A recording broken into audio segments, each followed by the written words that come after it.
Hello, good morning. There's a notion in yoga that we're either in the connected presence of a unified being, or the body, mind, and the spirit, or the soul, or whatever you want to call it, that invisible animating life force, that we're either deeply immersed in that in a yogic state, or we're not. That we're yoked together, all of our layers, and fully present and immersed in our immediate environment and deeply connected, or we're not.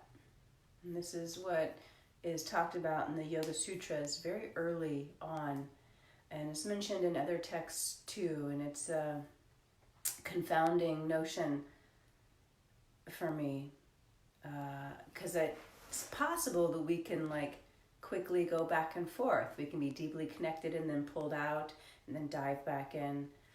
And of course, the ideal scenario is there's a continuous state of samadhi or yoga, that we're fully, continuously connected. And there's a embodied way to consider that notion in movement, or just in physical presence, whatever the case, that we can sense and feel and move from a deeply interconnected state of feeling from head to toes, hands to tail, skin to bones, all the organs. That there's a way that the intelligence of our cells, all the cells that make us up, are the dominant presence of felt sense of being, that we're an integrated whole.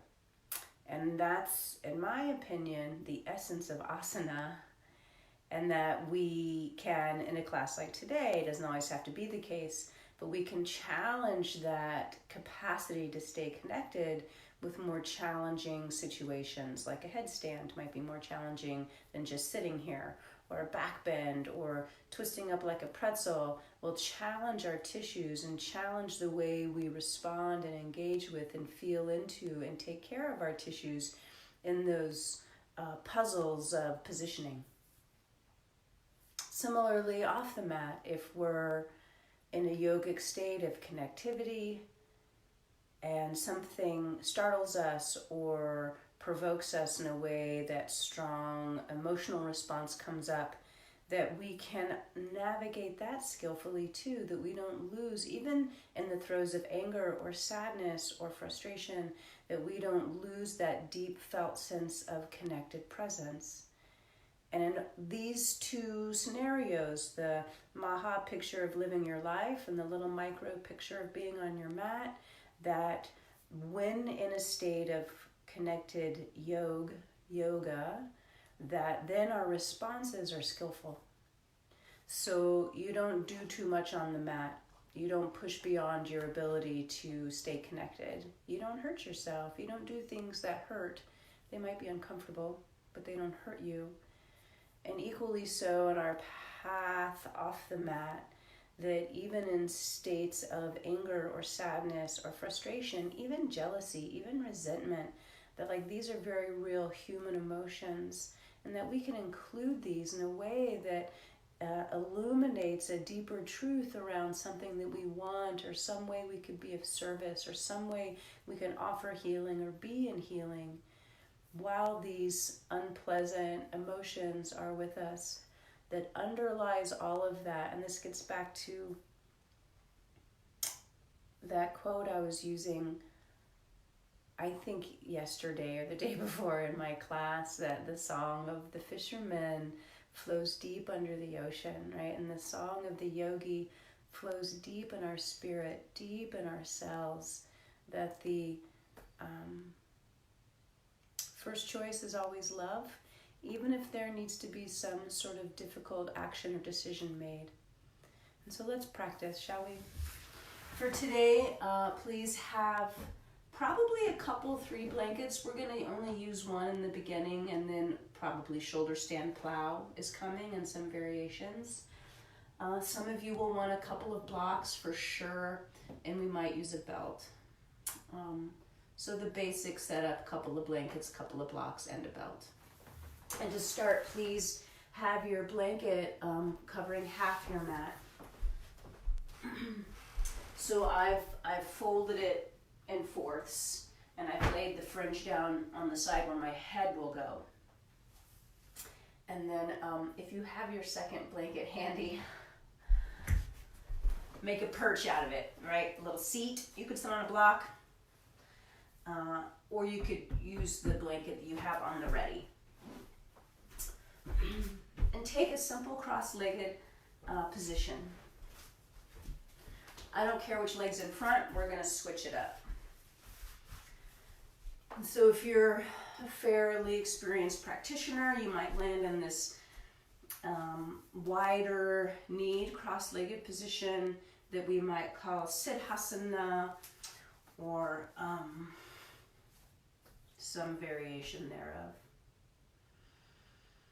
And hands can rest on your lap or stacked one on top of each other on your ankles, or you might even choose a prayer position. Some connecting point with the hands that brings you as a gesture more deeply into the tissues, into the cells, into the presence of self-reflection.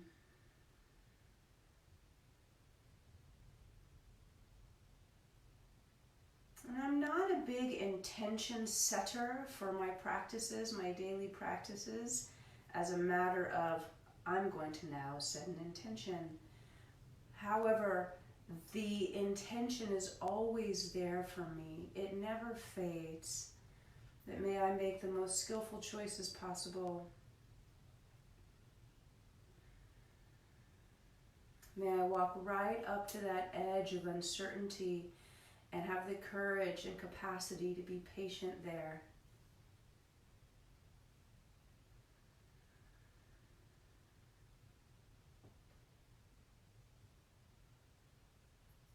And may I continue to stay present in the process. So not only are my choices skillful, but insights are revealed.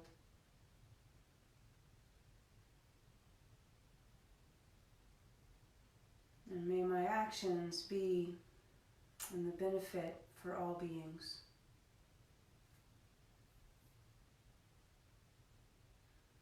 And if I take the best care of myself here and challenge myself appropriately here, then that can bring forth a more informed and integrated person from my practice. So let's start with a little movement sort of diagonally across the body. So maybe exhale, right shoulder somewhere towards left knee or hip. Keep the right sit bone rooted. And then roll back up on the inhale and go the other way. Left shoulder towards right knee or hip. Depends on how much you want to curl in, but the suggestion is there. Inhale up, exhale first side. I'm going to move the support out from under my bum because I want a little bit more weight back as I go forward. I'm not pulling with my hands. In fact, you could leave the hands totally out of it.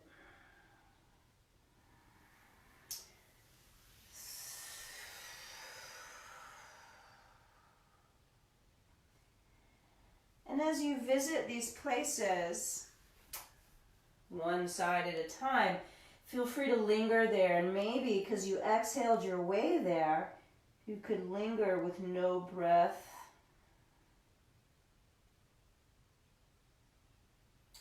A little embodiment of the great pause we're all in. I'd like you to now switch which leg is in front. Make it pretty much how it was on the first side, so if you had a toe tucked in or not.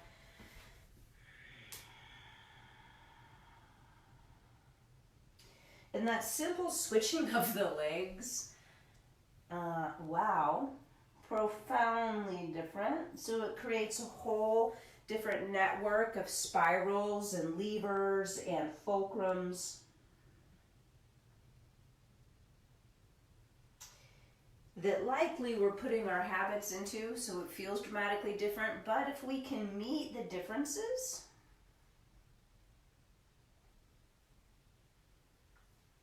then maybe it won't feel so dramatically different, but we're simply meeting the differences. Before you go back to the first leg in front, now I'm adding a little reach of the arm, creating a little more length through the side as I go. But let's take the shins a little more forward and the knees a little closer together. Keep going.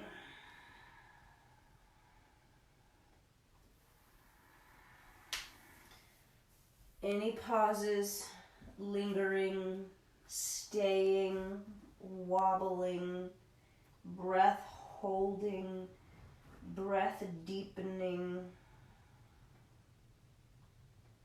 whatever calls you.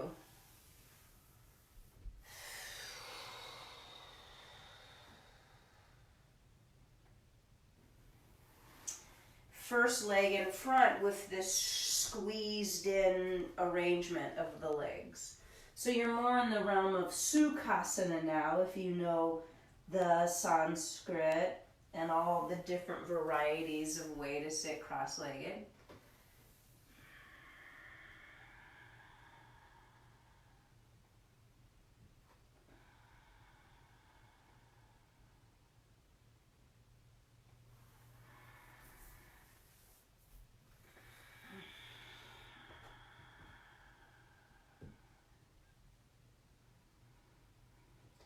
And before we go back to the second side, if there's any more room to gather the knees more to the midline, maybe stacking the knees.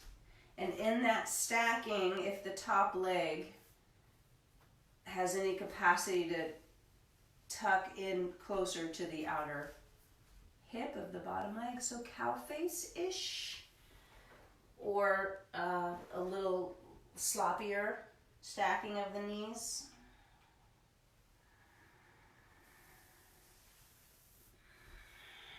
This is going to bring a lot more up in the outer hips, no doubt.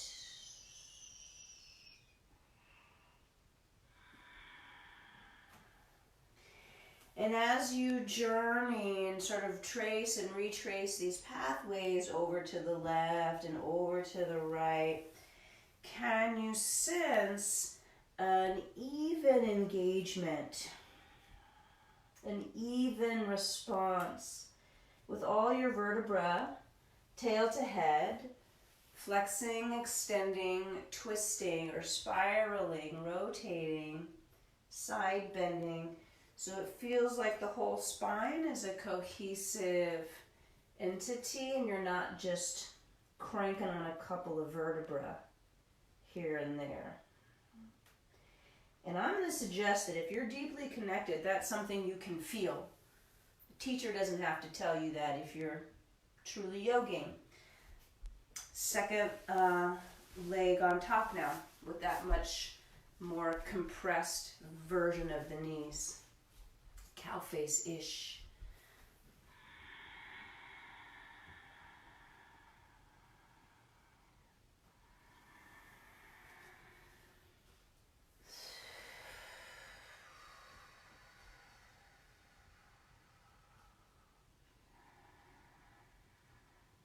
You might have slowed down. I certainly did, with the knees closer together, because there's more being asked of my tissues, and so I want to make sure that my response to that bigger ask is skillful, and I'm doing no harm.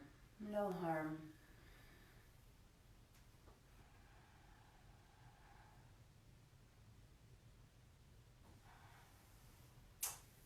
Okay, you can sustain the movement Or if you've landed in a static place, you're welcome to pause there.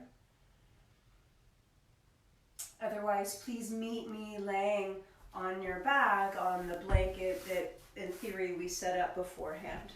Takes up a good half of your mat. Head goes towards the fringe, and then adjust your pants. Now, that's just me. Take your feet wide on your sticky, maybe as wide as your sticky, and knock your knees right together. And then I invite you to cross your forearms over your chest in a way that the arms can hang, drape on your chest, specifically so the tops of the shoulders fall back to the floor. So your arms might sort of topple onto your face. If you're claustrophobic, make a different choice. But if you can allow it to happen, simply let the weight of the arms encourage the shoulders to fall back into the floor. Touch the bottom of your exhales in a way that the belly can soften and recede backwards, creating perhaps the feeling of a basin or the bottom of a pond. Heavy organs sort of snuggling backwards like your organ bodies are spooning you. They're the front spoon, you're the back spoon. And mentally, sort of welcome them in, welcome them, thank them. Hello, organs, I love you. You do so much for the well-being of all these organisms, all these cells. And then from here, bring that gratitude intention along with you. You inhale, waggle the feet together, knees apart, interlace your hands behind your head. So sort of the exact opposite energetically. And with an inhale, press the elbows back into the floor, press your head back into your hands, unfurl your tail, arch your back up, breathe in. And then as you exhale, land the spine down, elbows and knees squeeze into the midline, and like pull the head up, curl the head up. And then lay it all back down, inhale, open. Back body squeezing from head to tail and across the width from right to left between backs of elbows and outer knees. And then exhale, gather front body. In fact, you can bring elbows and knees together. And touch all four of them together like little pinch pop. Inhale, open. And exhale, close it all up. Front body closing, back body opening. So opening can be definitely a perspective. Inhale now, front body opens, deep inner line of arm and legs open, back body, outer legs squeeze towards each other. And again, so now while you're here, keep the elbows and knees gathered, and then tuck both elbows to the outside of the left knee, and then up and over to the outside of the right knee, and keep shifting elbows left and right. And after a couple here, maybe add the knees. So as elbows go left, try to take the knees to the right outer shoulder. Holy cow. And then to the other side, and trying to sort of crisscross. Elbows to hip, knees to shoulder.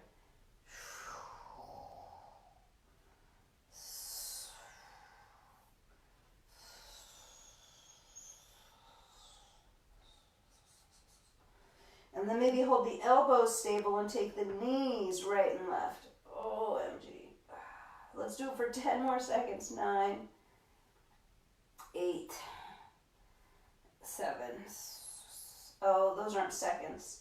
Those are reps. For the last 3 and 2 and 1, and head down. Feet down, elbows wide, knees wide. Pause.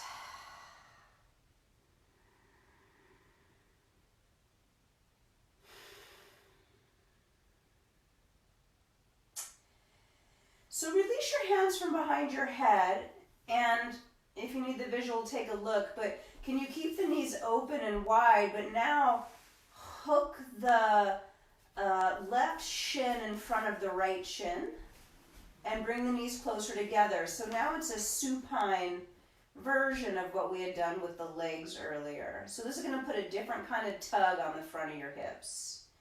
If this is too much, you could quickly grab your blocks and put them underneath the outer knees. We're not going to be here long, and we're going to do some movement, so the blocks might just be a distraction.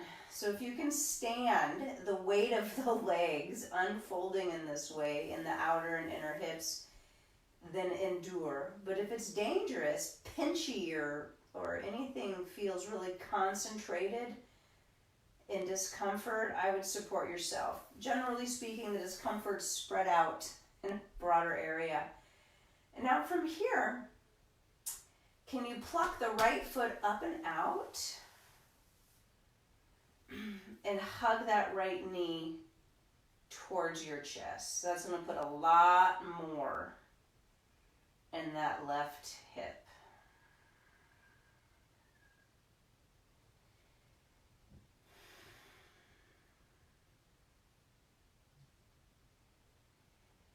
When you're ready, let right foot land on the floor and then gather left knee up, both feet on floor. Squeeze knees together. Strongly squeeze legs together. And then maybe a baby bridge pose as you reach your knees forward, hugging them together.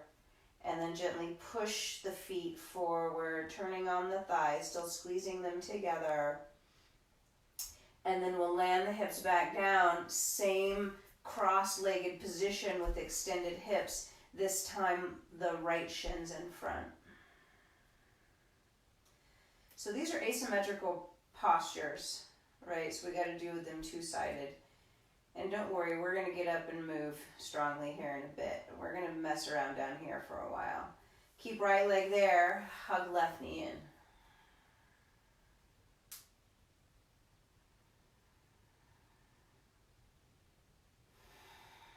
You could do some things with your right foot to adjust what you feel in the right hip, right? You could ride more the pinky blade of that right foot, and that'll take the edge out of the inner groin. All right, so check it out. And then when you're ready, left foot on the ground, both feet on the ground, squeeze the knees together against themselves, knees squeeze against each other, and then baby bridge. I'm taking arms overhead just for kicks here. Squeeze, squeeze, squeeze the inner lines of the legs, merge the two legs as one, and then lower the bum down. And again, right shin in front. And then this time, instead of catching that left knee with your hand, step that left foot to the floor actually, and use it to push yourself onto your... Nope, that's not what I want to do. Sorry. Go ahead and start over. So you've got left shin tucked behind, your shins are crossed on the floor.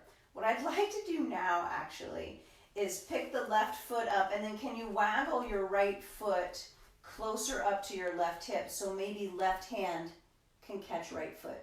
Left hand is holding right foot. Right leg's on the floor, turned out. Now, with your right hand, catch that left shin. So it's the same as before, but we've got more bend in the right knee. The right thigh is closer to the midline, so it's a little stronger. Now, left foot, you got a couple choices. You can place it on the floor on the left side, or you can hook that left ankle on the right knee. Now that's a lot. That's a lot, so see what you can do. You can use the right foot that's in your left hand there, again, to make some choices around what the hip has to endure. I'm not going to be here too long. We're going to change it up here in about 1 second.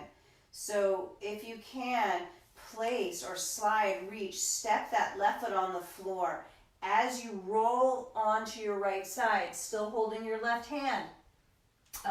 Left hand still holding your right foot.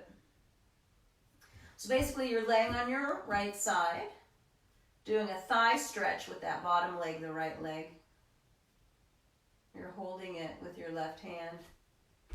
And in theory, left knee's pointing at the ceiling here. So it's big external rotation for the left leg with extension. Right hip's just purely extending. Now if you let go of the right foot and straighten the right leg, and let the left knee fall towards the floor as you roll your left shoulder back. Now you're in a supine twist. Legs are on the midline. Reach through your left hand on the diagonal. If the shoulder is not on the floor, then please bring the arm up higher than the shoulder. So shoulder blade's the first to hit the floor. Stretch that left knee straight on the diagonal away from the left arm. So you've got the spiral diagonal through your left side, and left hand reaching pulls you onto your back. Two legs side by side. Squeeze them right together. Point and flex the toes, maybe slow or fast, whether you want to work the muscles of the feet or create a shimmy through the body. And then when you're ready, both feet on floor, we're going to cross the shins again, this time left shin's in front. Knees are a little closer than the first set, but like just the last round, just like that. Take an exhale, let go as much as you can. And you can still feel a pretty clear connection from toes to like front of sacrum. Right? It's not blowing out the knee or doing anything weird to the hips. Let's catch the right shin with your left hand. And then can you scooch or step or gather your left foot over to the right hip and catch it. Right hand holds left foot. Left hand holds right knee. For the moment. You could plop right foot down on the right side of the left leg on the floor, or the invitation is to hook that right ankle over that left knee and let the weight of the right leg encourage left leg to open. And again, you can make some choices with your left foot. What I'd like you to do, if you can, right hand keeps a hold of left foot the whole time as you swing right knee to ceiling and roll onto your left side.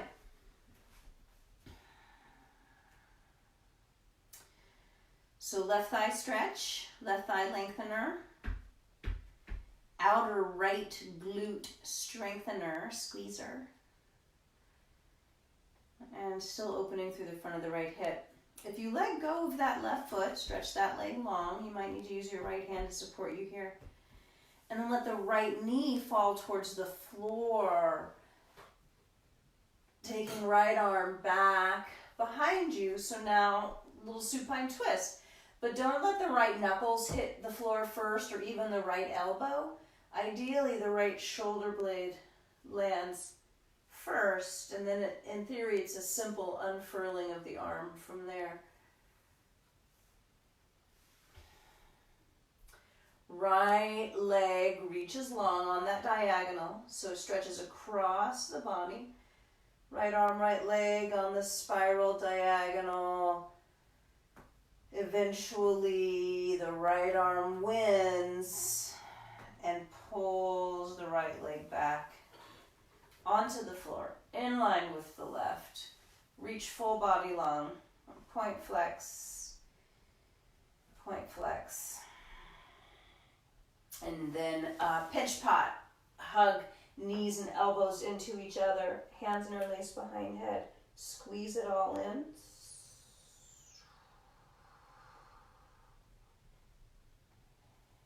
And then feet on floor. Hands behind head, knees wide. We've been here before. With an exhale, right knee and left elbow swing to ceiling and maybe cross the midline.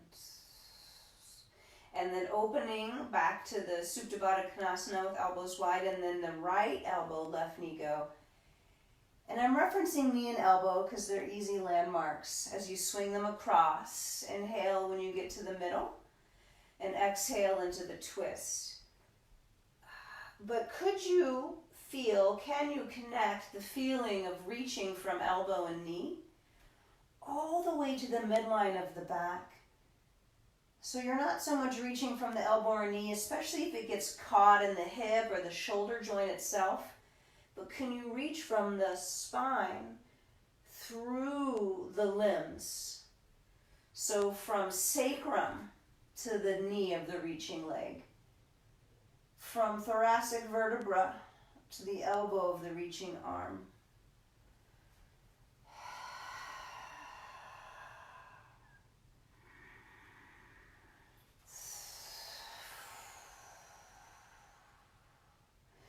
And then the next time, right knee is wrapped over to the left, and left elbow, of course, is wrapped to the right. Pause. Pause, and let the right knee win. Let it pull you over onto your left side. You could use left arm as a pillow. And then keeping your knees stacked, let's unbend the hips a little bit. So can you point your knees straight down from your head, and your feet are shining behind you. So simply your knees are bent. The rest of your torso is neutral, in theory. And then right heel swings to tap that left knee. And then the right knee dives to tap the left knee. So internal rotation, and then external. And then internal. Sound effects optional. External. Internal. Pause, pause. Wrap that outer right hip forward, reaching from the center of the back of the sacrum. Sustain, breathe, be at peace, and then heel. And could you, what would it be like if you could, stomp that right foot on the floor in front of the left leg? So rather than heel to the left knee, heel to the floor in front of that knee. And then straighten your left leg. Sort of like tree pose, but like you missed, and the right foot landed on the floor. Get your left elbow under your shoulder, straight down from your shoulder. Sharpen that outer left foot like you're standing, pinky blade sliced into the floor, and then right hand behind head. Now, can you stay perfectly sideways? The answer is probably no, but do your best. You're going to step down with the right foot and outer left heel, and then bring the body up into a side elbow plank. You can simply stay here and hold and breathe. Otherwise, right elbow and knee come to touch.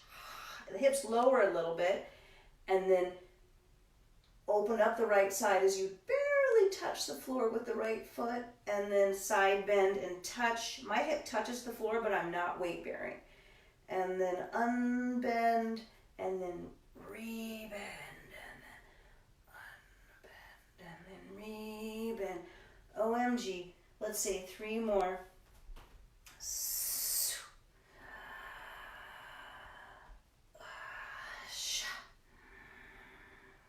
And this time, when you undo, stack the right leg on the left, bring the right hand and press it down into that left wrist, and draw the left side up and up and up. And then lower the left hip down. Stay here. Push the floor away and grow left side, neck and shoulder and ear up towards ceiling.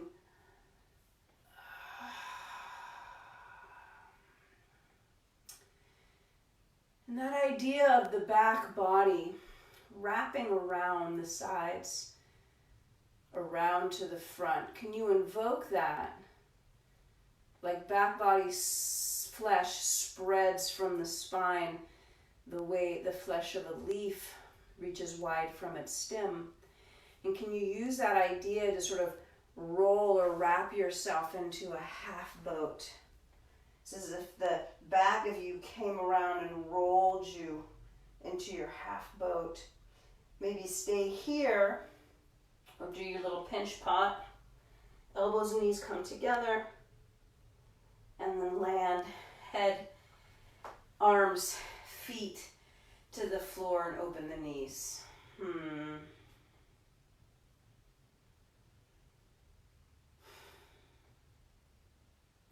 Left elbow, right knee, swing to center, past center, wrapping. Opening, left knee, right elbow. Remember, it's not just the elbow and knee. It's not just the shoulder and hip. Can you find that thread all the way to the spine? And then the next time the left knee swings over, let it win and pull both elbows around. Right arm as a pillow. Straighten through the hips so the knees reach straight down from the head and the 2 feet shine behind you. And then now it's left heel to right knee. And then left knee to right knee. I know someone who calls this the leprechaun, which I totally get. So if that helps you to envision, to work with what's happening, use it. When you do knee to knee, that outer left hip really wraps forward and down. Like go for strong internal rotation. And in fact, let's pause here. Let's pause with the knee to the knee. Knee to the knee for 5, 4, and 3, and 2, and 1. And then instead of heel to knee, step that left foot on the floor in front of your right thigh. Straightening right leg. And you could certainly stay here and work this. I think you probably remember there's some strong work coming. So if you can get your right elbow under you, sharpen the pinky blade of your right foot and place left hand behind you. So in this move, it's easy to roll forward or curl forward. Can you stay purely side as you squeeze left knee and elbow towards each other? I don't know how many we did, 5 maybe? That's 2, 3. If you need to land your right hip on the floor, fine. 4, 5. Stretch left leg long onto right leg. Put left hand on right wrist and then send both hips up.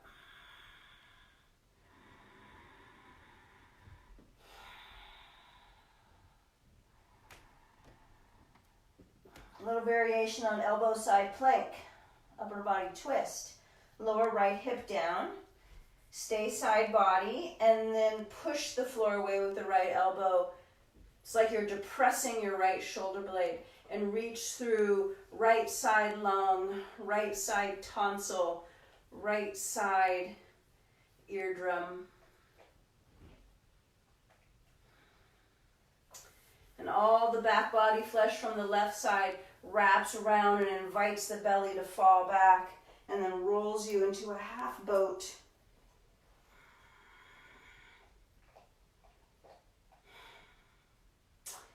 And then bring yourself up to sit, cross your ankles, spin around, face your blanket, fold it in half, and then get the mat out from underneath it. And fold your mat in half towards where your feet were. So your mat's just out of the way, folded in half. Knees down on your mat, forearms down on your blanket. Slidey surface. If you don't have a slidey surface, you can move to one now if you have one available. Or instead of sliding, you're going to simply hold elbow plank. And in your elbow plank, you could step your elbows like to the right and to the left. Right, or you can step your feet right and left. So if you don't have a slidey surface, improvise. Or maybe you just want to do that anyways, even with the slidey surface. Knees right together, legs right together. And then you're going to reach elbows, fingertips, face, heart forward, and then pull yourself back. Forward, and you might start conservative, forward and back. And say we're going to 12 o'clock, start to go to 1:30, no, 12:30, and then 1 o'clock, and then 1:30, and 2 o'clock, and back to 1:30, and then back to 1, and then back to 12:30, and back to 12. To the left, 11:30. 11. I'm running into the wall. 10:30. 10. 10:30. Going back towards center. 11. 11:30. 12. Let this take you all the way to Sphinx. All the way to Sphinx. Shove the floor down with your elbows so it's like depress your shoulder blades. Chest up, heart up, navel back.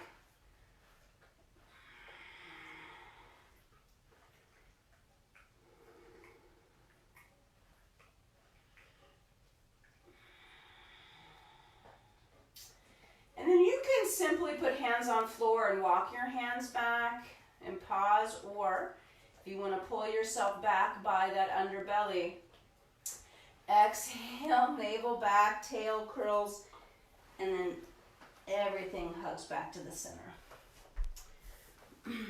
Sitting up, interlace hands behind. You could tuck toes under here for a little extra juju.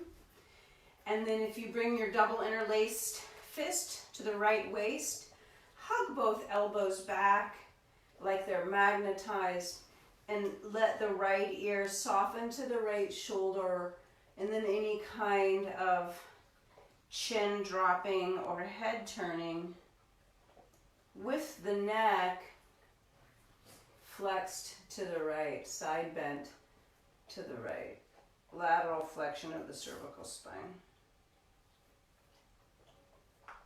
When you're ready, other side. Remember to hug those elbows back.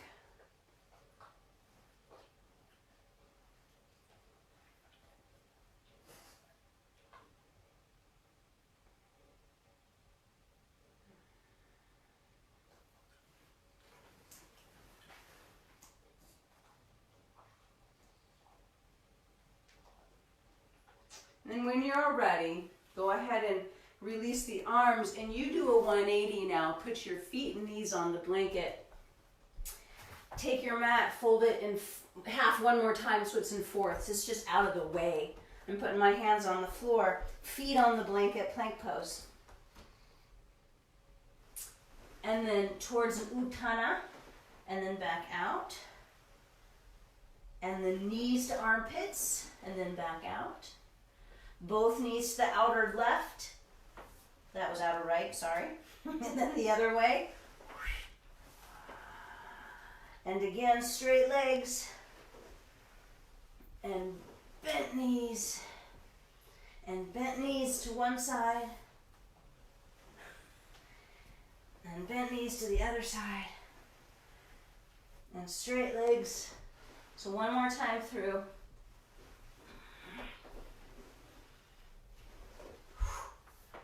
OMG. Okay. Leave the blanket back there. Just shove it off screen. And walk your feet forward enough to take them wide apart. Weight off your hands to lay your mat back out. And then we'll meet in down dog.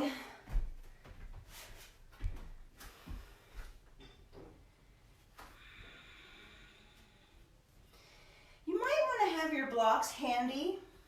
Some of you who Feel like that you live in a stiffer body, tighter hamstrings. Right now, simply pedaling through the feet, swinging the hips, working the pelvis in various positions.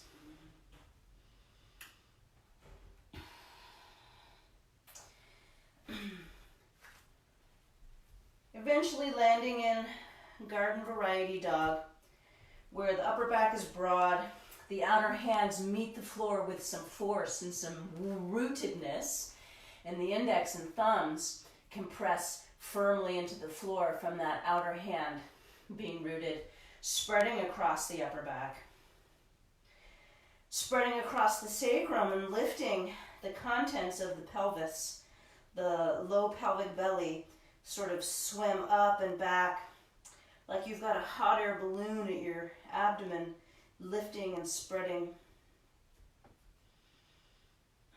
Take the left leg up from there. Lift the right heel a lot.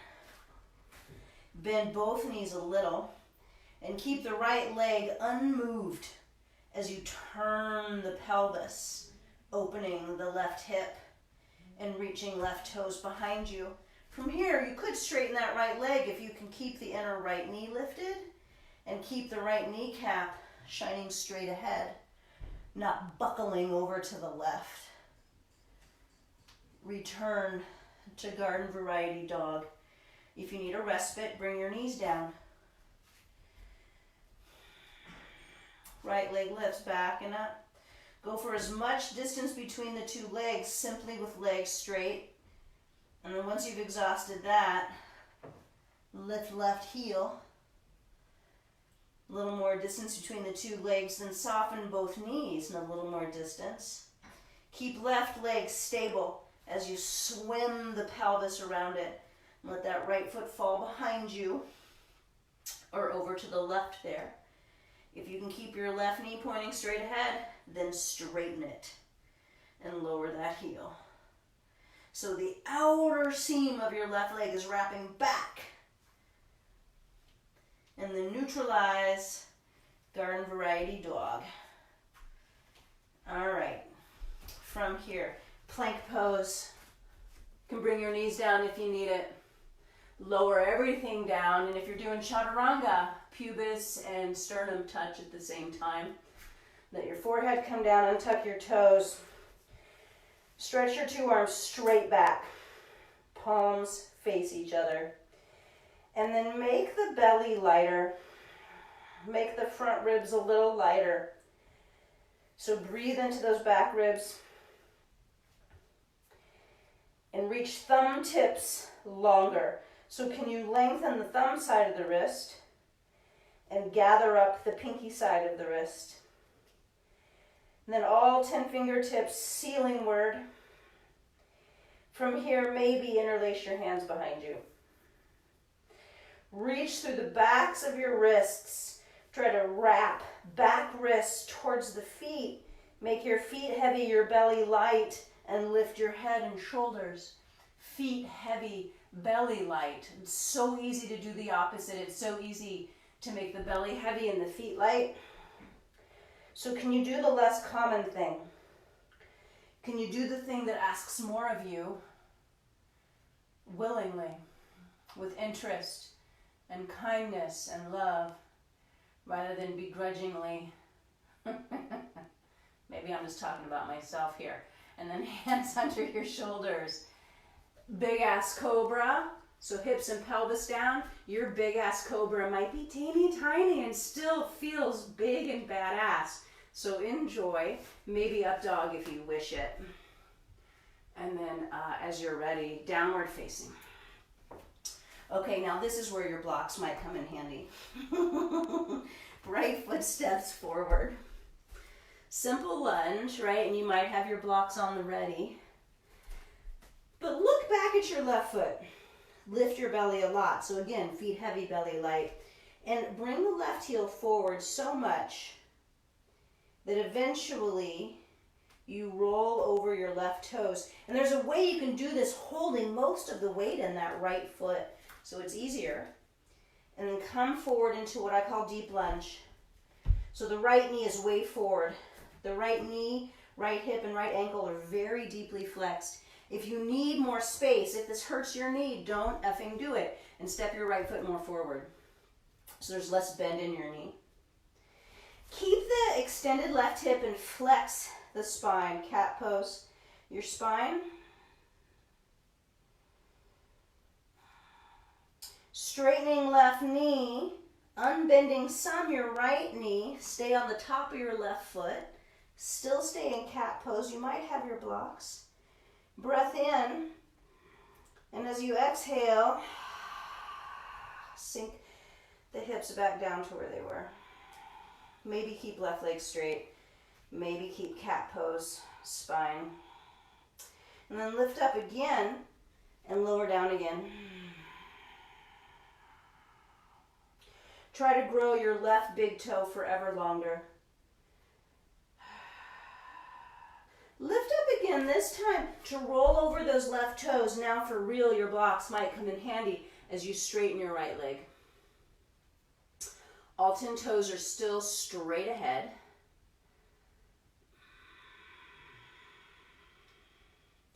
Turn left hip towards your front leg and keep hollowing the pelvic belly back, especially that right side.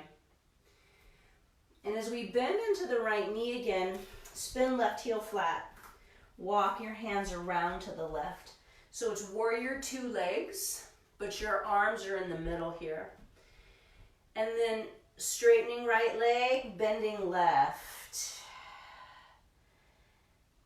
And then bend right leg, straighten left. So it's this passing through bent knees to straighten one leg, and then both knees are bent, straightening the other leg. So it's a push-pull with the feet. And I'm particularly interested in the ability to straighten the right leg and keep that big toe down and really feel like your right sit bone is scooping under you. So there's a little cat pose spine for sure. And then can you take this, if you turn left toes a little bit out into this half squat, so you keep bringing your hips over to the left foot. And peek at your right toes again. Can you point them? And then unpoint them. So dorsiflexion and then plantar flexion.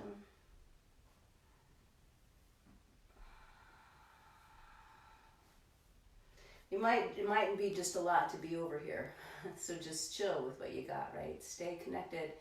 If you're waiting for the time to get out or you're hating it, that's not in the state of yoga that we were talking about earlier. Let the reach of that right foot pull you back around into that lunge.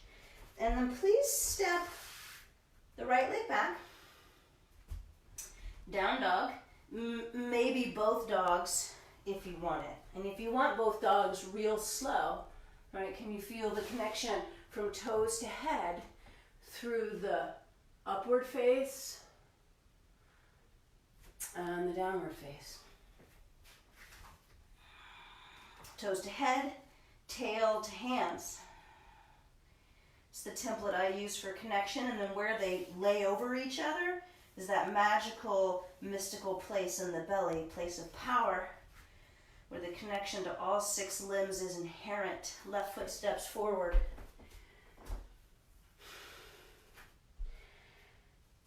Roll up, bend over right toes into deep lunge. And if you need to increase the distance between your feet, do that. Cat pose your spine.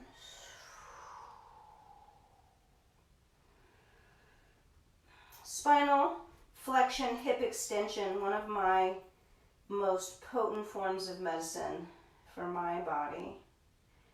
If you're not feeling the medicine, then reorganize in a way that helps you to feel more integrated, more connected, maybe revealing trouble spots. Find your medicine. Exhale, navel up, stay on the top of that right foot, bringing left shin to vertical, And then lower back down. Don't let the right knee touch. Keep the right leg straight. And then up again. Use this as an exercise to work on the strength of a straight back leg. This time up and over right toes. Here's where your blocks might be imperative. All 10 toes straight ahead. Both legs straight in theory. Keep deepening, low belly, left side especially, hollow it back. Take your left ovary back. Right hip wraps towards left toes. Rebend left knee. Spin the back heel, right heel flat, and walk your hands around. Hello, so you're going to get the ass shot. Hi. And then from here, going between one leg straight at a time and both knees bent to slide to the other straight leg. So when you go from a bent front leg to a bent back leg, like pull the mat with that outer foot and push the mat with the front leg inner foot. And then you pull with the front leg foot and you push with the back leg. So it's a push-pull. And then looking for that ability to really scoop your left sit bone under and reach long through the big toe. And bring that with you as you settle the hips over to the right side in this half squat. Left toes point flex, whatever amount to whatever degree feels helpful, satisfying, challenging, comforting, whatever you're up for. And then eventually, the reach of those toes pulls the whole thing back over to step you back to down dog. To maybe put you in both dogs.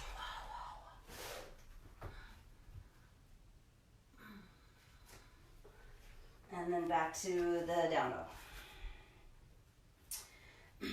Please cross left ankle over right, stepping left foot just to the outside of right foot. There'll be a little offset, right? Because your shins are one in front of the other. Walk your hands back. You might bring your blocks with you. Crisscross shin uttanasana. Left shin's in front in theory. Is that what I wanted to do? Apparently, yes. And then, rolling on up, keep your shins crossed, keep your shins crossed. And then take the left arm up. Right hand can come either by your side or hand on hip. Try to stand in that right foot, the back foot, as you side bend over to the right. Can really scissor the outer feet against each other. Try to lengthen the left side of your sacrum and tail down.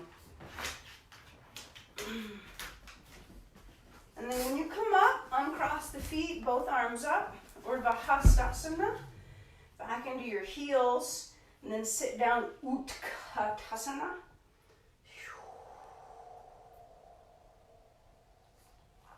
Interlace hands behind you. You can take that slow-mo route as you bend forward and reach your fingertips to the sky. Make the thumbs sort of win the race, and then eventually interlacing. Dropping head, wrapping arms, elbows are soft. I don't recommend locked out elbows in this move. Puts it too much into the elbows. We want to keep it in the shoulders. And you can walk your hands forward to plank, both dogs if you want them. Or simply bring your knees down, have a seat, or a cat-cow, whatever you need. From your down dog, the other shin is in front, which I believe is your right shin. Walk your hands back. Crisscross shin, uttanasana.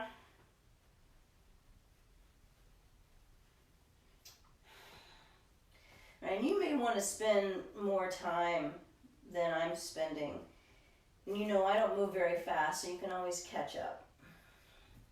Or just do your own thing and let me prattle on. Come rolling on up.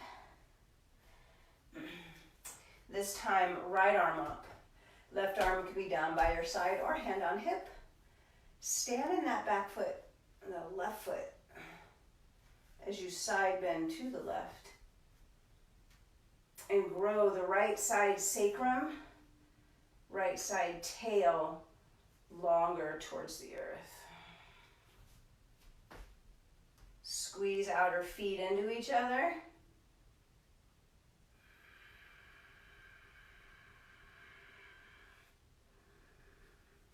And then back to center, uncross. Whoa, arms up, hips down. Hands down. Fold in. Both dogs if you want them.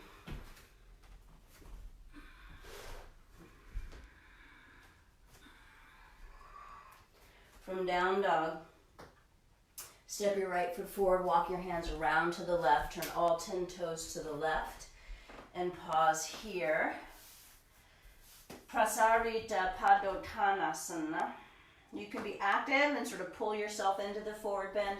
I'm taking a more passive way in here. I got my arms wide, palms facing up. Simply lifting up from inner arch, inner ankle, inner knee, inner thigh to ovaries, up. And then from that middle of the sacrum behind you, out and down through outer hips, outer thighs, outer knees, outer calves, outer ankles, outer feet. So trying to get as much lift under the pelvic belly as possible. As much cascading downward energy of everything else. And then from here, hands under shoulders, swing your heels under a bit. Not all the way. It's not a 180-degree line. It's basically the direction your hip sockets shine. If you roll up, you know, if your hip sockets are more forward in your body, your feet and knees are going to be more forward. If your hip sockets are more to the side, your knees and hips will be more to the side. And how do you know? Well, you can feel it, right? You can feel first a tug on the flesh and then maybe a tug on deep in the joint or in compression in the outer hips, right? So nothing banging, nothing pinching. Stretching, compressing, sure. Lengthening, shortening, gathering, sure. But not that end game of like tissue damage. From here, can you take more weight to the right and lift up that left heel, almost no weight on that left leg, and actually internally rotate that left leg now so you're facing your right leg. Eagle legs, left leg up and over, left arm down and under. And sit down and take your elbows and pinkies higher and your navel back and low. Squeeze your limbs.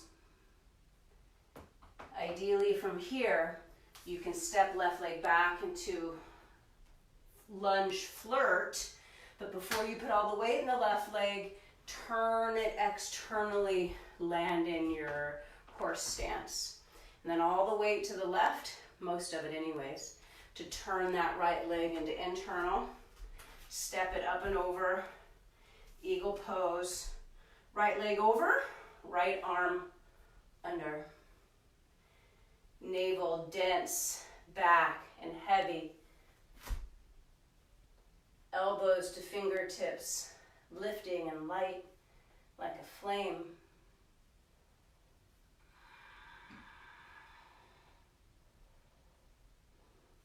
And when you unwrap, reach the right leg back like you're going for a lunge, but before you land the weight in it, externally rotate it, land in your horse stance.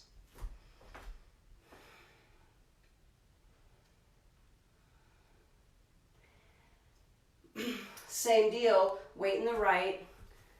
This time, internally rotating left just a little bit. So you stay off the midline, right? We're wide like warrior two. But waggle that right foot towards the side of the mat you're looking at. So you waggle it forward. And then you step the left foot towards the back edge of the mat. You've got your warrior two legs, but you're on a diagonal. Right foot is way forward of the left foot. Not much else changes. Well, in theory, as you side bend or side angle, this will tend to pitch the butt forward, head back. It makes the pose harder. So if you're like, there's no effing way I can do side angle here, then realign your feet like usual, right? Otherwise, squeeze that right bum way under you. Lean the upper body way back and look for the response in the front of that left thigh if you don't fall over. And the left arm, I like to sweep the upper arm in front of me. I think it's a more natural action of the shoulder. Take the arm overhead and really go for length between left pinky nail and outer left heel. Okay, from here, both hands down on either side of the right foot. Come to the ball mound of the left. Hands more on your mat. Pull the right foot back as much as you need to. Pigeon flirt now. So my hips are way up. And I've got my knee rather unbent. Way more unbent than a usual pigeon. Lifting hips up, pushing floor down with the hands. And if you push the floor down with the feet and let the hips come down, I call this like pigeon flirt push-ups. Up, and as you sink, settle lower towards the floor, not to the floor, reach the outer right knee way past your fingers, even if only in your mind. And that inner left heel way past the edge of the screen for me, edge of your mat for you. Okay then, stepping yourself back to a down dog or just some sort of centering thing in the middle. Knees down, cat-cow. Or sit on your heels.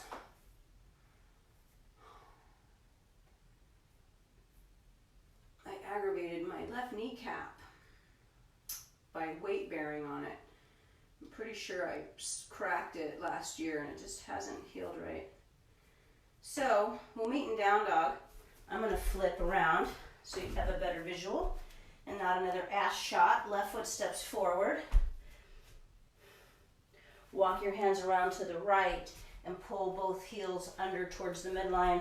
Roll up, horse stance. Pause. Can you feel the cascading down of back body flesh from shoulders to buttocks to IT bands to outer ankles? And this updraft from the inner arches, inner knees, inner thighs, front of your sacrum, front body, all the way up. Keep that. Put more weight in your left. Little internal rotation, right? Stay sideways. Stay facing the side of your mat. And waggle the left foot towards the front of this side of your mat and step or scooch your right foot towards the back side of your mat. And then side angle on the diagonal. So as you lean left, can you pull that left sit bone under and really stomp that outer right heel down? So it's like left sit bone forward, right sit bone backwards. Right hip point forwards to meet that left sit bone coming forward, and sweep that right arm long along the side of your head. From right outer pinky nail of the hand to outer right heel longer, endlessly longer. And as you're ready, both hands down either side of left foot, come to the ball mound of the right foot. You're still crisscrossed, right? I'm gonna slide my left foot back a wee bit And come into your pigeon flirt with push-ups, right? So the hands and the feet are really pushing into the floor, and they're making, in theory, the pelvis, the low belly light. So the work is deeper flexing and somewhat extending of the knee, the hip, and the ankle. As you put more weight into the shape going down and lifting weight out of the shape as you come up. And all limbs feed into the navel, like navel, sort of the apex. And when you're ready, gather your hands under you, step your feet back for your dog, go through your dogs, or don't.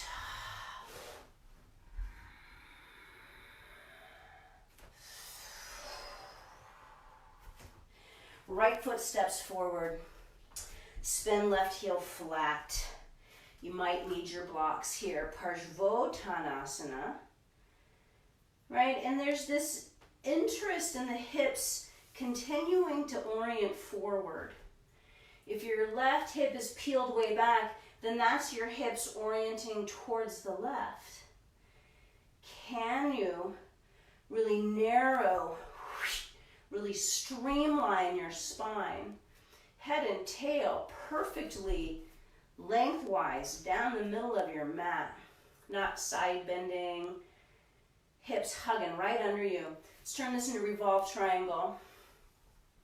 So left hand can be on the outer foot, on a block or the floor, and keep hugging the two outer hips into each other. Don't let the hips swing. And any amount you can reach the arms, full wingspan, full wingspan. Keep right side waist long. It tends to want to shrink, wrap up. Don't let it. Head and tail like vectors streaming in opposite directions. Right hand comes down. Bend right knee. Windmill up. Virabhadrasana 1. Right? And the hips are still towards the front of the mat.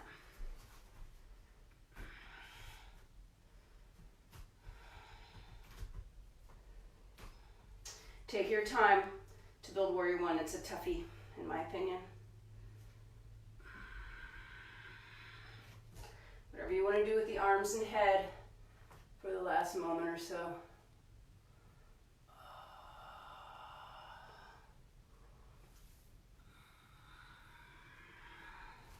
Back to symmetry, whatever that looks like for you. If it's both dogs or not. Something else.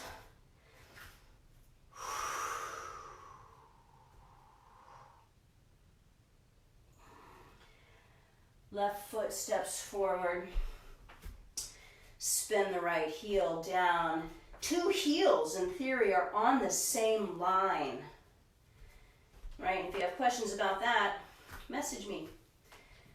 Get the right hip organized towards the front of the mat. It's spinning down, like it's not symmetrical, but you're on your midline versus coming off your midline. So like the inseam of your left leg is straight down from the middle seam of your torso. Navel right above that inner left thigh, nose right above that inner left shin. And then revolving your triangle at your leisure.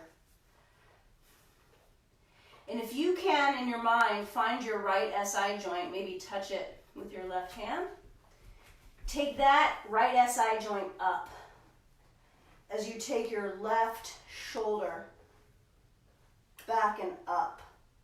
So you take your left lung up. Right SI joint also goes up. Right ovary goes up. Left side stays long. All at once, if you can. Windmill the arms. Bend left knee. Virabhadrasana 1. Right hip is still magnetizing towards left big toes. Left sit bone magnetizing towards left big toes. Very narrow in the pelvic belly. Very wide across the sacrum. Creating a channel for your central column to go up and up and up. When you're ready, back to symmetry.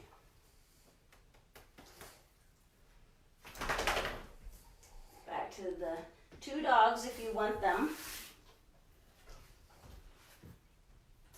Or no dogs if you don't. I have to take care of this dog. Come here. Go see Daddy. He needs a pill. Everybody knows he needs a pill. Okay, so now from here,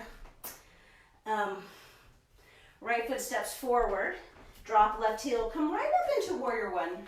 You don't have to do the arms just yet, because we're going to twist it, Parivrita, Triko, Parivrita, parsvasarvangasana. So I like to have right hand on hip, chin on left fist, and then touch elbow, left elbow to right knee with chin on fist. Now, right here, can you swing your tail towards your left heel? In short, lengthen your right side.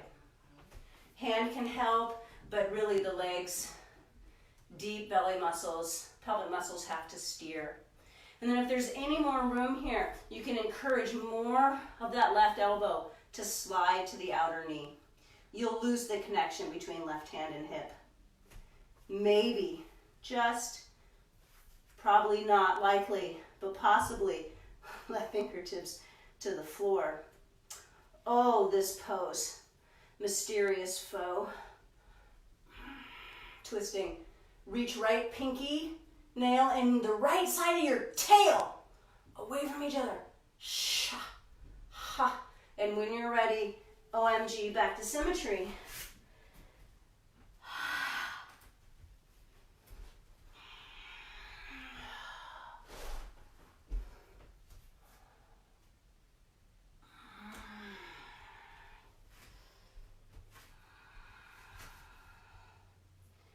Left foot steps forward. Warrior one, but mostly concentrated on the legs. And this demands that you narrow the pelvis. So left hand to hip, chin on right fist, right elbow on left knee, and then lengthen the left side of your spine. So hard, so hard. And as you lengthen the left side of your spine, can you find more twist? More neutrality in the hips. More length left side. And my right heel comes up on this side. I haven't been able to undo that with any success. Back to symmetry.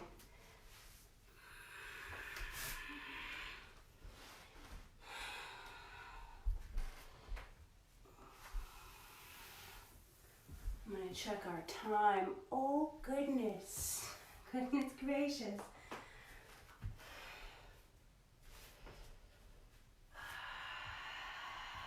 We'll meet in standing. Uttita Hasta Padangustasana 3. So, for people who have no luck standing on one leg and holding an extended leg, foot in front of them, please do one of the twists we just did. Revolve triangle, easier, or revolve side angle, harder. And then those of us who have the decent access to the foot and balance, here we go. Standing on left. And let's go right to holding outer left foot. Nope. Outer right foot with your left hand. And then when you're ready, extend right leg straight ahead. Reach right arm behind. Make right side waist long. Scoop right sit bone under. And try to shift your gaze, maybe around towards that right hand that's behind you. From here, can go to figure four.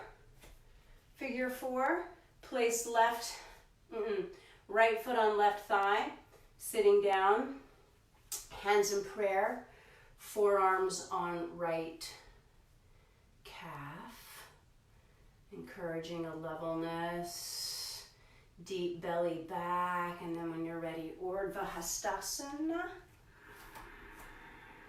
Those of you who chose not to do the balances, maybe you're flowing. From Urdhva Hastasana, right hand catches outer left foot. Now pause here to drop left sit bone, to lengthen left side waist. And then as you're ready, leg goes forward, arm goes backward. Try to keep from the back of your sacrum, the midline of your sacrum, the reach of the outer left foot. And then hollow the navel back inside that tunnel, that tube of energy going straight up, and send it right out the top of your head.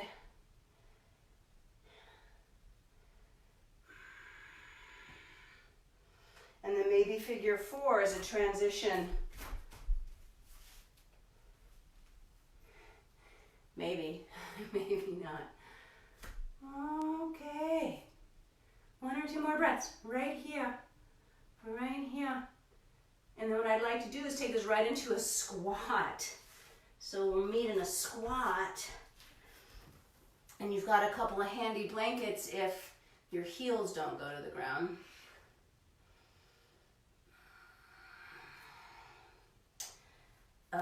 Bum landing softly without a thud. Stretch your two legs long. You could turn and be on your mat. I'm just going to face you, face the camera. And then, actually, I will turn sideways for some of this so you don't get the crotch shot. If you kick back on your hands, bend your knees. Can we take figure four again? Right ankle on left thigh. And we're pretty spread out here, which some of you will need this spread outness just to get the access. Right, and then from here you could certainly come to lay on your back and work here. But I'm asking you, if it works, to just fold up a little bit shorter right here. Step your left foot closer to your left bum. Walk your hands closer to your hips. Maybe the hips float. Maybe the tail drops. Whatever you got. And what I would like to have you do, let your knees really inform you here. But if you could, I'm going to spin a little so you can see. If you could simply tip the figure four to the left. And follow that with your body so you can sit up and go right into Ardha Matsyendrasana. Right leg on top. Ardha Matsyendrasana.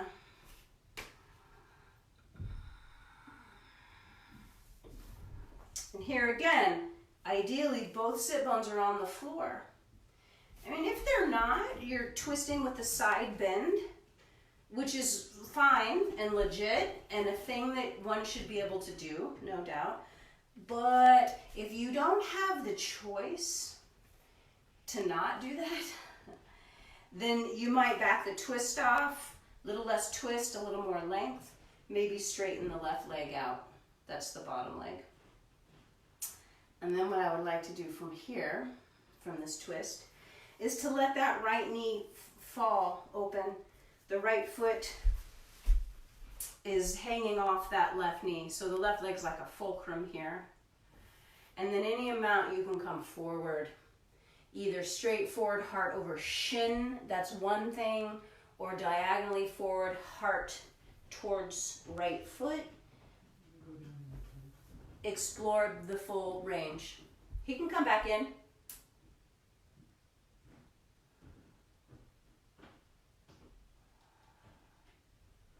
And I like to, for some reason I've always done it.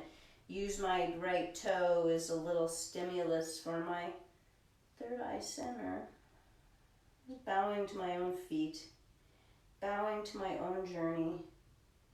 The insight to see that every step I take, every move I make, every choice I make has brought me right here. You know, including this pandemic. You know, this pandemic is the result of our global choice making and actions. We've brought ourselves here, so it's like, now what? I brought myself here. It's like, now what? I'll tell you what, sit up and unfurl your legs. You can either flip around, hop over, do your dogs. I'm going to simply do a parsvasarvangasana with knees bent. So like reverse table. Because I don't want to hop up and jump around. I'm just going to do this.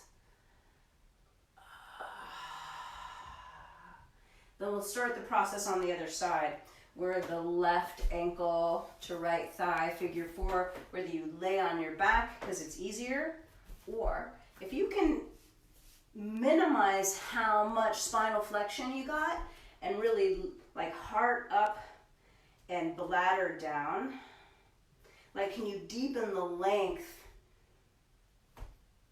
in the deep abdomen?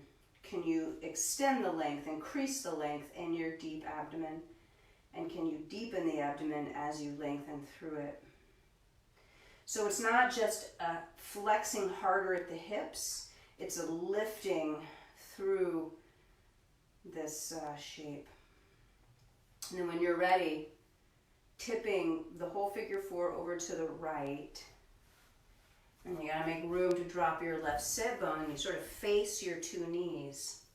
And then go into the Ardha Matsyendrasana to the left.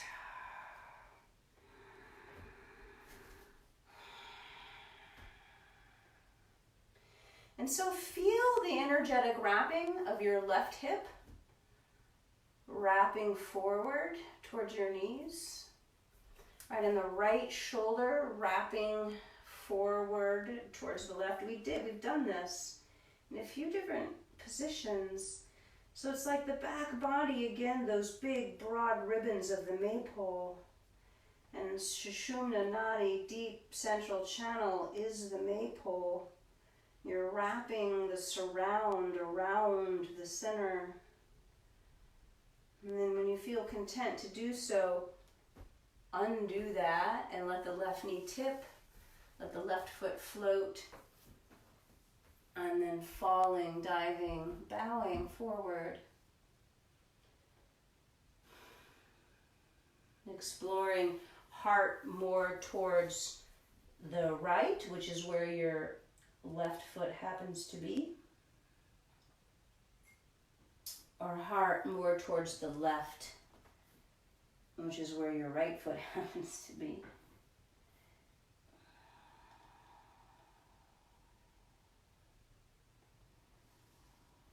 Now this time I'm going to go through both my dogs. So you decide how you want to neutralize.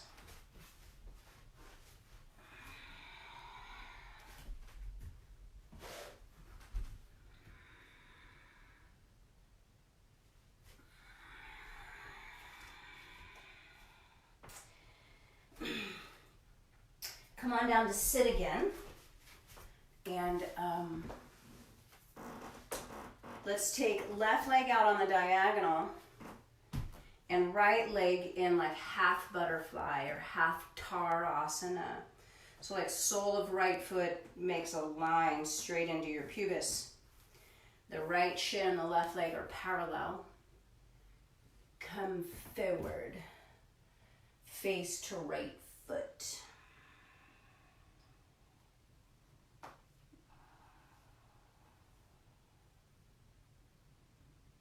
You might stay here. Maybe you're still on your way down. Beautiful. Stay with that.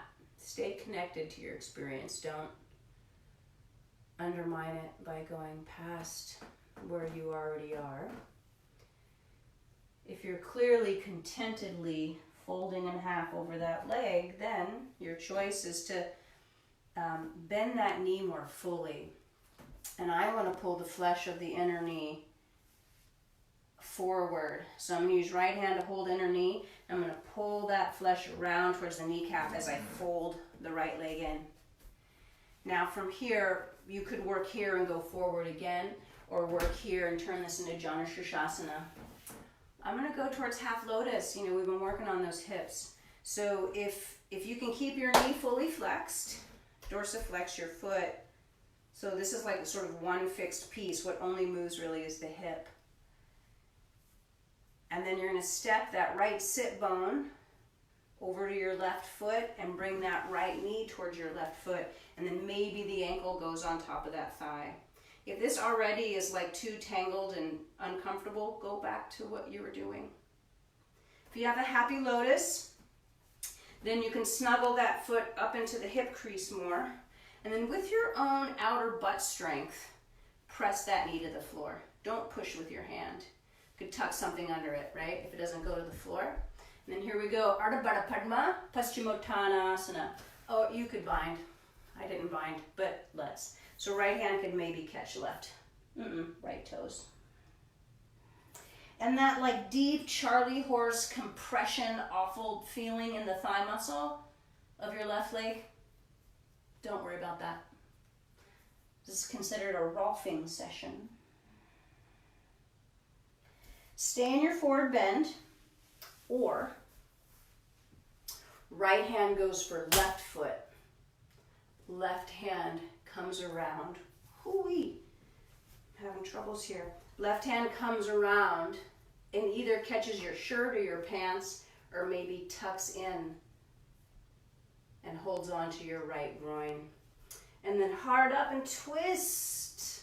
It's called, I think it's called Ardha Matsyendrasana 4. It escapes me now. And then from here, I'm going to go back to my flow. All right, so I can put my right hand down, bend left knee, lift hips up, step right foot back. All fours, be deliberate, be in the flow of your conscious stream, be in harmony with all of the cells, working on your better behalf. Don't make them work too hard.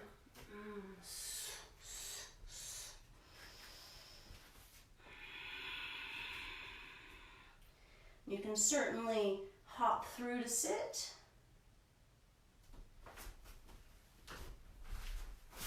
And from here, right leg's out on the diagonal. So is the left thigh, but we've turned the left leg out and bent the knee. Same half Tarasana on the other side. Come straight forward. And again, the ability to come forward here. A lot of people get deep feedback in the right groin. Maybe it's all left hip. But this process to get down here, give it its due time. Yoga, the practice of yoga and the practice of embodiment and mindfulness and integration has been around since humans has been around, maybe even longer. So why rush, right? We've got lifetimes to perfect this, or to realize that it's already perfect. How about that? Pull the left foot in closer. You could do Janu Sirsasana, or perhaps the half lotus. So again, gather the flesh of the back of the knee, pull it a little bit forward, so like medially. And if you make the left foot really strong and firm, no movement between toes and knee, the only movement's at the hip. You bring that baby up and over, that left foot baby. If the knee hovers, put something under it and use your own outer leg muscle to get that knee to land. If you choose, catch the left toes from behind with your left foot, come forward. Ardha Baddha Padma Paschimottanasana. And one of the boons is the digging of the heel into that low belly. So if you're in Janushirshasana and your left foot's in front of you, just put a blanket roll under your right low belly and get the same benefit without the left knee getting mad at you. From the forward bend, can we switch? Left hand catches right foot. Right arm comes around and goes for inner left groin and then twist. Right shoulder squeezes back, reaching, wrapping towards the left shoulder blade, just getting pulled towards that right foot.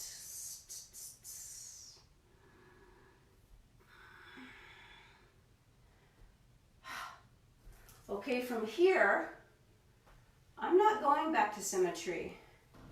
Free your left knee over towards the end of your mat and flip yourself up and over into pigeon on the left side. If you didn't like that transition and you want to go through the middle and do the other leg first, that's fine, I don't care.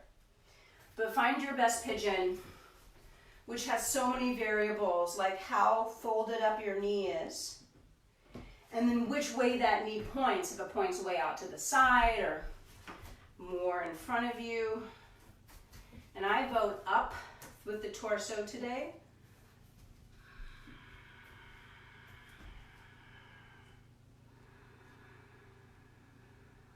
If your left hip is way off the floor, if your hips are way off the floor, put something, a blanket, maybe even a block under, so you've got somewhere to land. I can feel my left hip, outer hip on the floor. There's not a lot of weight there yet, but I'm getting there. Invite the side seam of your right leg to roll under and forward. So the big toe back there has a little more freedom, a little more reach and lift. Pinky toenails got a little more root. And it might work for some to bend that right knee, and maybe you catch it with the right hand from behind, but still square your chest forward. So can you balance the amount of back bending, right side, left side? If you turn towards the foot, more back bending in the right side. Can you balance the back bend? Even if you bring the right foot closer and closer.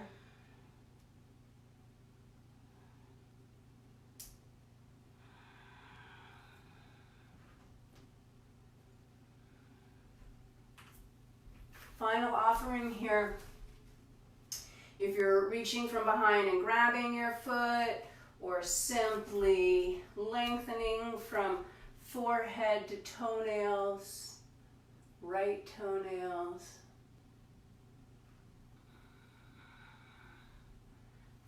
And then let's go symmetrical here.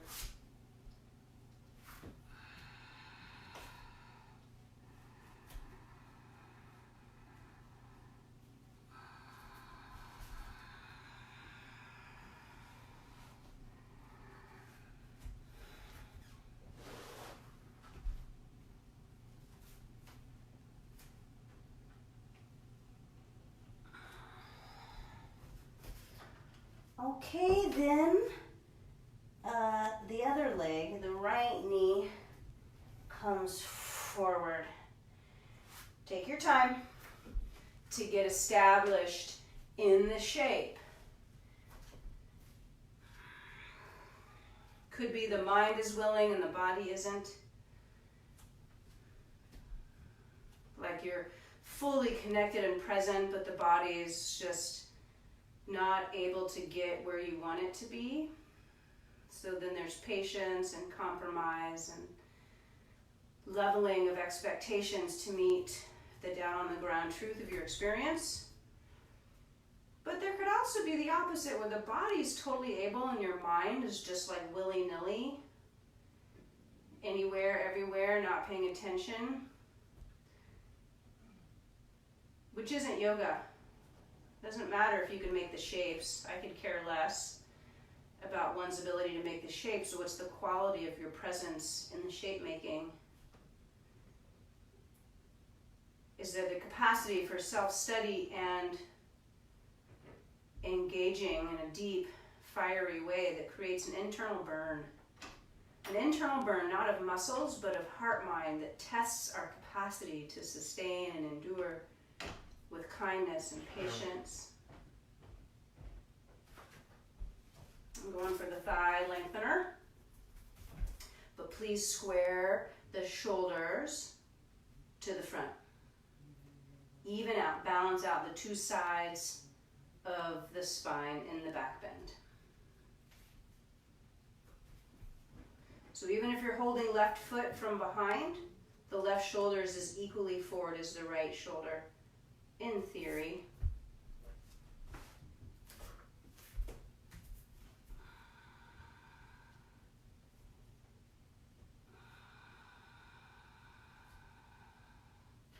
We'll stay for about 60 more seconds.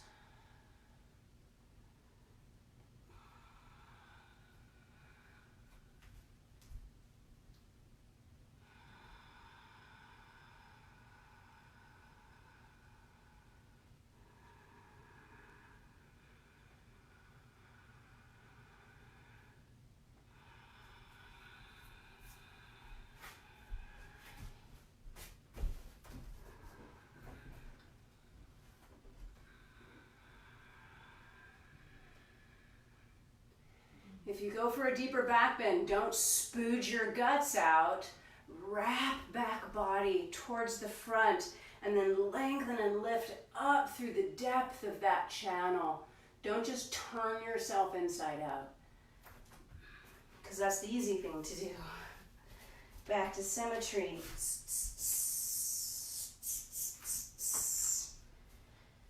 I'm just going to hold my dog. So if you go through both dogs, go for it. But meeting in and sustaining down dog here for several more breaths.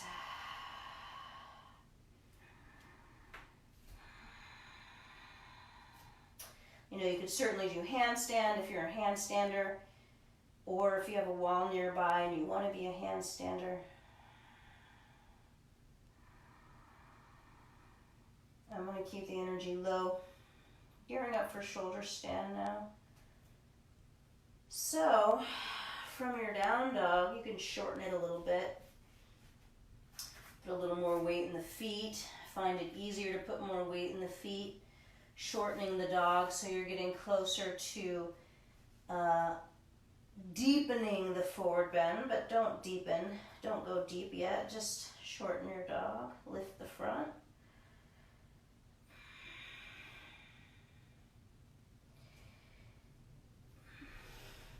Knees come on down, grab your blankets, preferably 2 or 3. And with the firm side, not the fringe side, but the firm side towards the edge of your mat. Second blanket on top of that one. Have the blanket's edges really solid, really aligned and firm. Fold most of your mat up and over, or fold your mat up and over most of the blankets. So you've got the option for slidey blanket and sticky mat. And then if you put a block for your bend, come to lay down. Hips on block, head on floor. Neck in space between the floor and the blanket, and your shoulders are on the blanket. Arms down by your side, and you go up and over. Plow pose. Right, just for a moment to get your arms and shoulders organized. If you need a belt for your elbows, grab one. And then your legs go up. And your legs go up.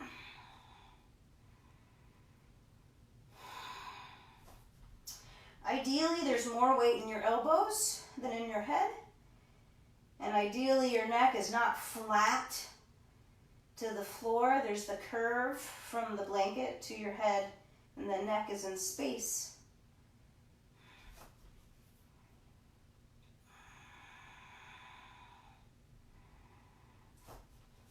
I'm going to do quite a few leg variations here. So you decide if you just want to stay up. Otherwise, I'm going to bring knees to forehead, a kunjasana. Is it a kunjasana or is it a crown? Yeah, it's a kunjasana, I think.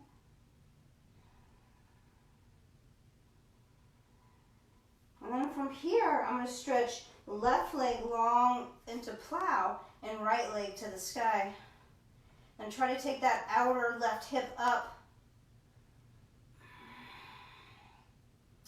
Could you step the left leg across your face over to the right, twisting the hips, and then let the right leg sort of win. So you're in this diagonal sort of back bendy thing. If you could place your sacrum on your left hand, and maybe the left leg can meet the right leg over there. Parsvasarvangasana. Pretty hard. Pretty hard. Legs up. Back to center.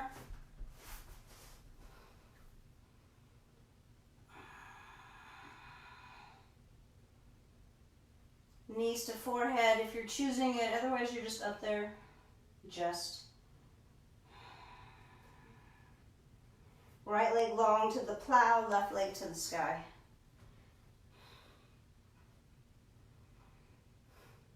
Right leg sweeps over to the left. Place your right hand under your sacrum. As your left leg lowers, your hand is serving your sacrum like a tray. Ooh, I have a handy wall over here. So then both legs go to the right, maybe for parsvasarvangasana.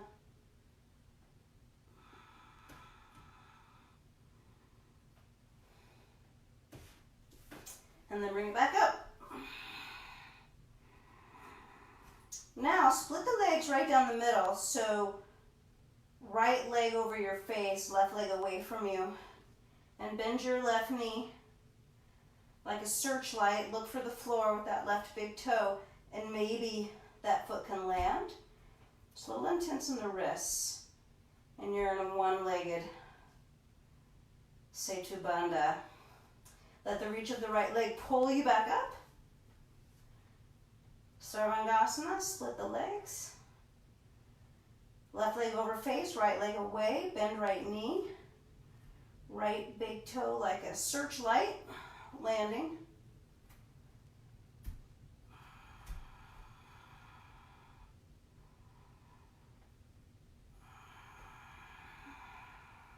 And both legs up. Maybe, just maybe, both legs down at the same time, so bend your knees. Use your fingers against your back as brakes. Scoop your tail towards your face as a brake. And then looking for opening chest, opening hips, and a fairly soft landing. And then release your hands and hips up, bridge. Hips up, bridge.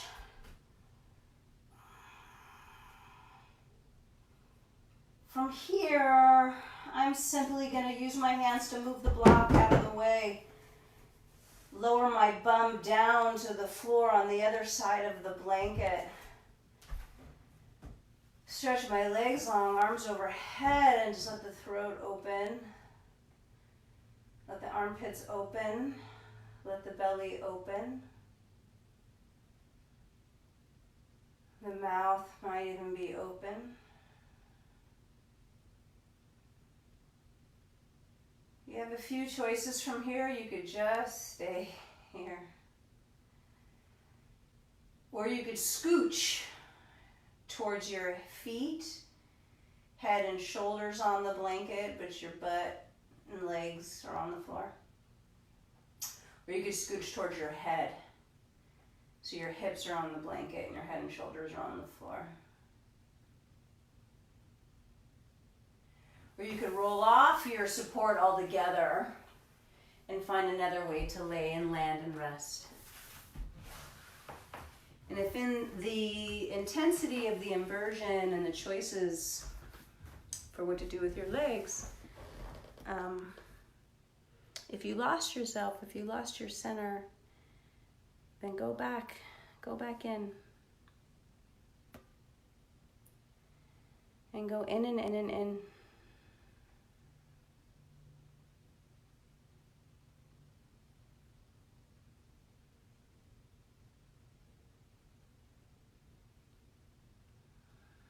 And as you go in and in and in, you might get the inkling, you might get a glimpse of the worlds and worlds and worlds and worlds that are beyond thought.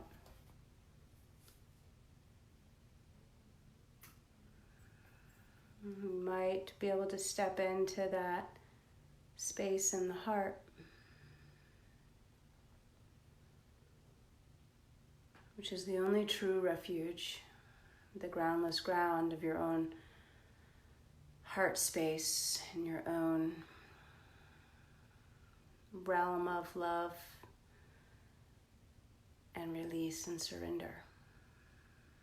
So we go there when it's easy. Like, go there now. Go there now.